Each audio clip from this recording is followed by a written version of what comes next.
সিরাজদিখানে যুবদলের আলোচনা সভা অনুষ্ঠিত হয়েছে। শনিবার 7 ডিসেম্বর সিরাজদিখান উপজেলা যুবদলের উদ্যোগে এক আলোচনা সভা অনুষ্ঠিত হয়।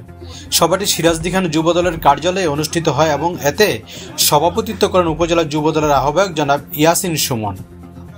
অনুষ্ঠানে প্রধান অতিথি হিসেবে উপস্থিত ছিলেন সিরাজদিখান উপজেলা বিএনপির সাধারণ সম্পাদক এম হায়দার আলী। তিনি যুবদলের সাংগঠনিক কার্যক্রমকে গতিশীল করার উপর গুরুত্ব আরোপ করেন এবং ঐক্য গড়ে তোলার জন্য বিভিন্ন দিক নির্দেশনা প্রদান করেন। সভায় প্রধান বক্তা হিসেবে বক্তব্য রাখেন সিরাজদিখান উপজেলা যুবদলের সদস্য সচিব জনাব শাহাদাত শিকদার। বিশেষ অতিথি হিসেবে উপস্থিত ছিলেন উপজেলা বিএনপির সিনিয়র সহসভাপতি খন্দকার মাহমুদুর রহমান কুট্টি। অনুষ্ঠানে যুবদলের বিভিন্ন পর্যায়ের নেতাকর্মীদের মতামতের ভিত্তিতে ইউনিয়ন পর্যায়ে কর্মী সভা আয়োজনের সিদ্ধান্ত নেওয়া হয়। সভাটি সঞ্চালনা করেন উপজেলা যুবদলের সিনিয়র যুগ্ম আহ্বায়ক জনাব দেলোয়ার হোসেন। আলোচনা সভায় যুবদলের সাংগঠনিক কার্যক্রম আরও শক্তিশালী ও গতিশীল করার উদ্যোগ নেওয়া হয়। এছাড়া তৃণমূল পর্যায়ে সুসংগঠিত ও সাংগঠনিক করতে বিভিন্ন পরিকল্পনার কথা আলোচনা করা হয়।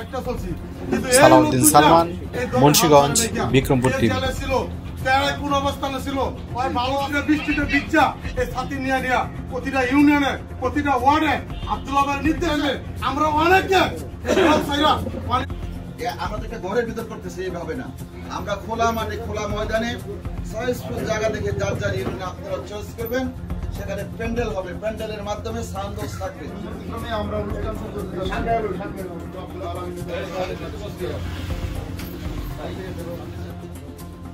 এই পর্যায়ে আপনাদের সামনে বক্তব্য রাখবেন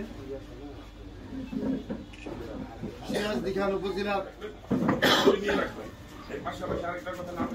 যুবদল সিরাজদিখান শাখার উদ্যোগে আজকে আলোচনা সভার সম্মানিত সভাপতি সাবেক ছাত্রনেতা শাহাদাত শিকদার ভাই উপস্থিত আছেন। সিরাজদিখান থানা যুবদলের 1 নম্বর সিনিয়র যুগ্ম আছেন। আজকের সভার প্রধান অতিথি সদা হাস্যোজ্জ্বল ব্যক্তি, আমার অনেক প্রিয় পাত্র এম হায়দার আলী ভাই। সভাপতি জনাব মোহাম্মদ ইয়াসিন সুমন।